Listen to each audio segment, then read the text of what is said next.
The story begins with Bo, the town's former boxer who has been struggling with alcohol for a long time. There are no more matches and no progress left in his career, yet he is still popular among the people. Before going to watch his daughter's baseball game, he drinks an entire bottle of liquor and pours the rest into a soda cup. Completely drunk, Bo staggers his way to the edge of the field. His wife, Casey, is embarrassed by his condition. Bo cheers for his daughter, but when her coach benches her because of her poor performance, he loses his temper and starts shouting. Referee tries to calm him down, but Bo humiliates himself in front of everyone, and eventually the police are forced to arrest him. He apologizes, but it is already too late. The police release him the same day, and Casey drives him home. The whole way back, Bo thinks about his own father, about the days when his father, just like him, was always drunk, and how his mother had grown to hate him. At home, Casey has had enough. The bills are piling up, and they have no money left. As soon as Casey starts talking, an argument breaks out. She needs money to take care of the two children, but Bo keeps avoiding responsibility. The kids witness the fight, and Casey tries to calm them down. Meanwhile, he leaves the house to buy a few beers, but he does not even have enough money to pay for them. Fortunately, a customer who recognizes him pays for the drinks. He goes to the gym to train. His coach, Sal, is happy to see that Bo has come back, but the moment he notices the beer bottle, he gets angry and refuses to let Bo continue training in that state. Sal tells him to come back the next day. Bo returns home and falls asleep on the couch.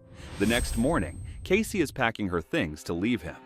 Seeing this, Bo tries to win her back, but Casey is exhausted by his repeated empty apologies. He gradually becomes angry and raises his voice, but Casey reminds him what a terrible father he has been and how his incompetence has ruined all of their lives. She leaves the house, and Bo can do nothing to stop her. He goes to the gym. Sal has been Bo's coach for over 10 years, but he has never seen him this broken and desperate. Now that Casey is gone, Bo wants to spend more time at the gym, and Sal has important news for him. Bo's old rival Dylan Wright is organizing a charity match and has asked Bo to fight him. Bo does not think he still has what it takes to fight at 34, but Sal tells him that in his current state, this match might be the only thing that can keep him from completely falling apart. After the gym, he goes to work, but even worse, news awaits him.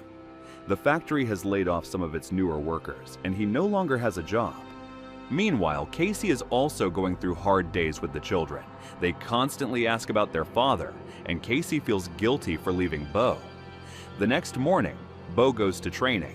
When Sal learns that Bo has been fired, he tells him that Dylan has offered him $5,000 for the match, so even if he loses, he will still get paid.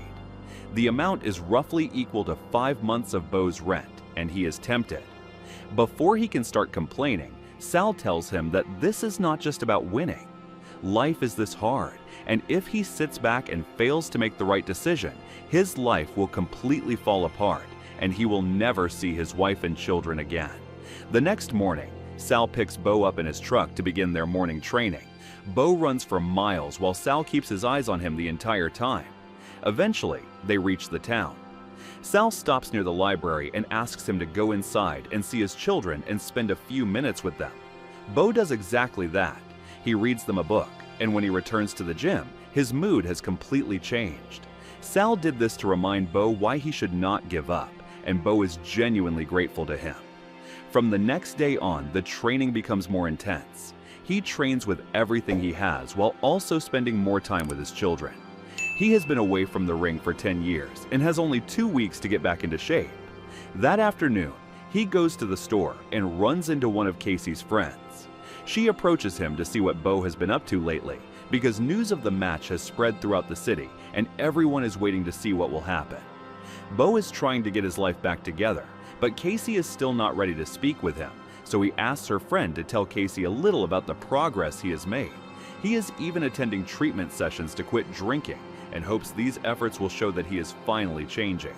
When Casey hears what Bo has been saying, her opinion does not change, because she believes he is just putting on an act, and that this is simply another one of his repeated promises. That same night, Sal sees Bo inside a bar.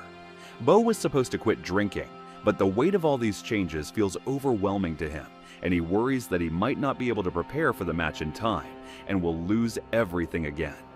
Sal gives him a clear choice: the fight or the drink. If Bo chooses alcohol, he will no longer be allowed to set foot in the gym. The next morning, Bo is still determined to keep going. Sal takes him to a church so he can calm his mind. Eventually, Casey calls and says she's ready to see him. They meet at a restaurant, and Bo admits that he has been responsible for all his problems and that he had completely lost control of his life. Casey still cannot trust him, but when she sees his efforts, she finally begins to feel a bit of hope. That same day, a press conference is held for Bo and Dylan. Dylan is in top form, and beating him is not going to be easy for Bo. After the conference, Bo goes to Casey and asks her to come watch the match. The following night, the time for the fight finally arrives. Bo asks Sal whether Casey has come, but Sal says he did not see her among the crowd. The match begins, and Bo miraculously lasts 4 rounds. Dylan tries to finish the fight with his heavy punches, but Bo gradually starts to gain the upper hand with short and fast strikes. Casey follows the match on the radio. Eventually, Bo knocks Dylan to the canvas with a powerful punch. Only 1 round remains, and Sal urges Bo to finish the fight no matter what. At the same time, Casey gets out of her car and enters the arena to watch the rest of the match up close. The final round begins, and everyone is astonished that Bo is still on his feet. He takes a heavy punch and falls to the ground for a few seconds. The referee helps him up, and at that moment Bo sees Casey among the spectators. The sight multiplies his motivation, and he continues fighting. The match ends, and the judges must choose a winner. They cannot reach a unanimous decision, and since Dylan is the reigning champion, he is declared the winner. Sal consoles Bo and tells him how proud he is of him. But for Bo, the greatest victory has already happened. Thanks for watching. If you liked the video, you know what to do.